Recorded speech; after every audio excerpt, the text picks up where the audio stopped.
কথা বহুদিনে লুকাই আছিলি। ক'বলৈ মানুহ আছিল কিন্তু বুজিবলৈ কোনেও নাছিলি।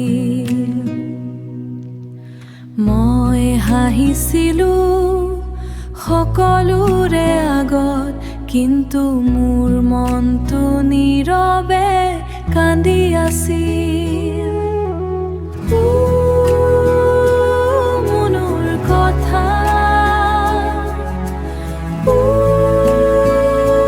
মনৰ কথা,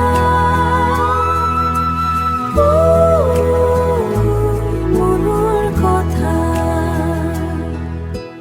জীৱনত সকলো মানুহে সঁচা মৰম নাপায়। কিছুমানে কেৱল অভিনয় কৰে, কিন্তু যি মানুহে সঁচাকৈ ভাল পায় সেইজনেই কেতিয়াও এৰি নাযায়।